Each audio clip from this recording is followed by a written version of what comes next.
Hey everyone, Scott from My Coffee Adventure. If you're currently watching this video, you most likely just received your order, so thank you for that and do appreciate it. In this video, what we're gonna do is I'm gonna show you how I prepare my coffee daily. What I do is a 15-to-1 ratio. Everyone asks, what are the best ratios, what to do? For me, it's 15-to-1. That's 15 parts water to 1 part coffee. So stay tuned, we're gonna walk through my process and give you step-by-step directions. All right, so I'm gonna walk you through how I make 1 8-ounce cup of coffee. So people are always like, you guys talk in grams, you talk in ounces. So 8 ounces of water is equal to 247 grams of water. And then what I have here, I have my beans pre-measured out. So if we stick with the ratio of the 15-to-1, I put this on my scale. We have 16.5 grams of pre-ground coffee beans, and that works out to 1.5 ounces. So if you take your beans and you don't have the scale, just measure out 1.5 ounces of the whole bean before you're ready to grind it up. If you like your flavor profile a little stronger, add some more beans. Maybe go to 2 ounces, maybe 18 grams, right? And you can play with this, right? This is what I do. This is a flavor profile that I enjoy to make an 8-ounce cup of coffee through the drip. So stay tuned. We're gonna start grinding stuff up and we'll be right back.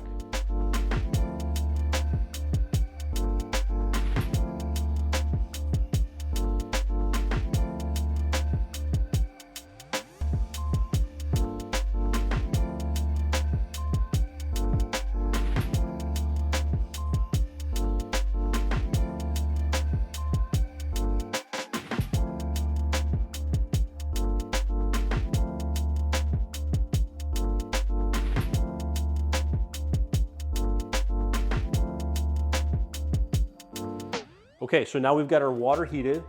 205 degrees is what I was told and recommended to do. You don't want to boil your water. If you use boiling water, it does affect the flavor profile of the coffee. So ideal temperature, again, this is just some research, and what I like to do is right around 195 and get it as low as maybe 135. I drink my coffee pretty quick, so it usually gets pretty warm and it's gone before it gets too cool. So I'm just gonna take my time here. You kind of start off with maybe 80, 90 grams of water, let it drip, get all the grounds in it saturated, work yourself around the filter, and I'll just take my time here to get up to that 247. Again, this is a pour over. This technique is the same ratios and the same amount of coffee you would use for a drip machine, right? I'm making 1 cup of coffee, which is 8 ounces, right? So if you have a machine and you want to make 12 cups of coffee, just keep the grams of coffee and multiply it out, right? And then the water is already gonna take care of itself within your machine. Just fill it to whatever amount of coffee you're going to make. Just gonna get some different angles here. So right now I just hit 192. And probably one more pour here, we'll get to that 247 range. People ask too, is this a better way to make your coffee, or is a French press a better way, or your drip cup of coffee? It's all personal preference. To me, this is something that I like to kind of take my time, whether it's early in the morning or an afternoon, where I can just kind of disconnect, and this to me is fun, something to do, and I enjoy it, and then sit down with my great cup of coffee. Okay, so we're almost right there. Okay, so we're just gonna let that finish dripping out.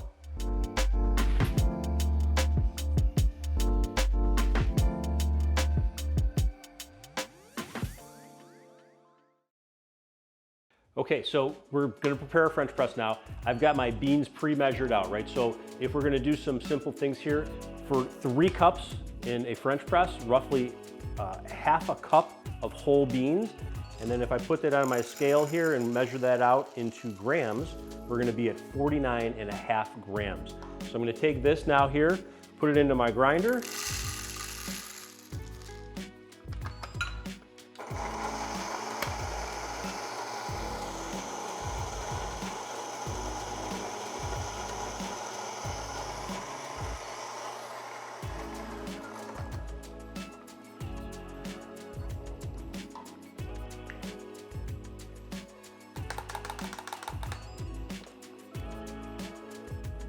What I really like about the French press is I don't need my scale anymore. Once I know how much coffee I need, I can just put it right into here.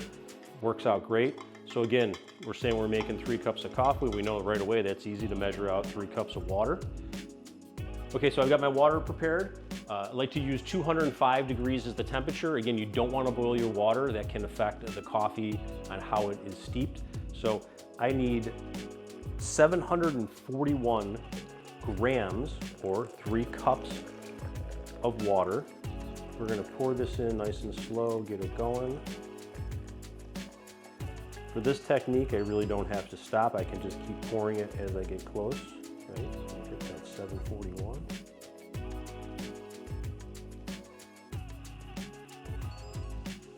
Okay, so now that we have our water in here, we're going to put our top on. And there's a couple keys here. One, we want to go slow, and you want your coffee to sit in the water for at least 2 minutes, okay? Another technique that's very important. A lot of people like to push these down all the way to the bottom. You want to go to about halfway or a touch past halfway, okay? So we're pretty much all set to go. We're going to be able to serve this to our friends that come and visit. And again, French press, we made 3 cups of coffee. Okay, so now we have our French press completely ready. The water's been sitting in there for a little over 2 minutes. I like to keep the water in the coffee for a minimum of 2 minutes before I put the top on and start plunging down on it. Another key feature that I learned over time, and I use every time I do it, you want to push the plunger down about halfway. A lot of people like to take it right to the bottom and push it into the grinds. We want to take it halfway, a little bit more than halfway, but once you get past that 2 minutes, you're ready to serve your coffee and enjoy it with your friends.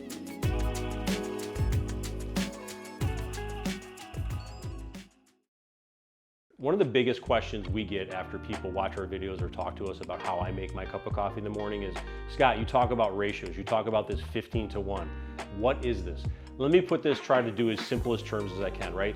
So for an 8-ounce cup of coffee, I use 1.5 ounces of pre-ground whole beans, right? So that's the 15 parts water to 1 part coffee. That's how that works out. Depending on what flavor profile you like, whether you like a stronger, maybe a little bit weaker, you're gonna play with that, right? So those ratios will change, and certain drinks are different, from a cappuccino to an espresso. So we're gonna have a little handy guide put together for you guys to be able to look at any time, and you can do some research on it and see what works for you.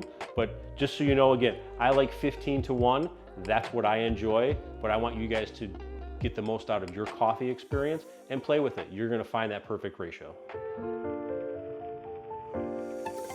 One of the questions I get asked quite often is, what's the equipment you use? So on a daily basis, I make and start my day off with this Miele coffee machine.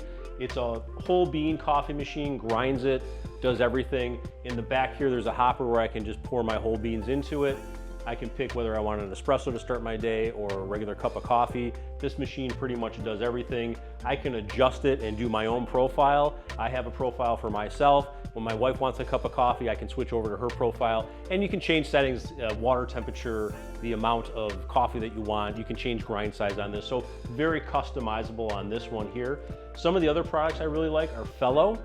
Fellow products are aesthetically, I just like the looks of them, but also the ease of use. So their kettle here, when you turn it on, you can adjust the temperature and adjust by each degree. I like my water to be at 205 before I start pouring it, right? So it's got a great spout to help get around the edges of the coffee when I'm doing a pour over. Super simple in here, easy to keep clean, great product. And then this is their grinder. Outside of the looks of it, it's got so many fixtures and functions that make it easy for me, right? So if I'm doing my pour over, I can adjust my grind size here. If I'm gonna do something like a drip machine, or I have a lot of company over, I'm gonna do a French press, I can adjust it off of this here. They kind of tell me for a Fellow product, this is their recommendation. Again, my grind size for a pour over could be different from your machine. And it's just, like I said, super easy to use. It's got a little magnet on the bottom that holds the things in. I can take this and pour it in. And then one of the other Fellow products that I really enjoy using is this container for the whole bean, right? So this is an airtight product. This is glass. They do make it in a black and a white. but basically I can put my beans in here, they stay fresh for longer. What's nice is as I twist this top, it starts to pull the air out of it, and that keeps it sealed super tight, super fresh, and it's got the button here that turns green that lets me know that I've got all the air out of it. But again, these are what I like to use. If you're into great products or you have a favorite, whether it's any other manufacturer, there's so many out there. Do what's best for you, do what's best for your budget. But for those of you that like to know what I use, these are the two product families that I really enjoy using.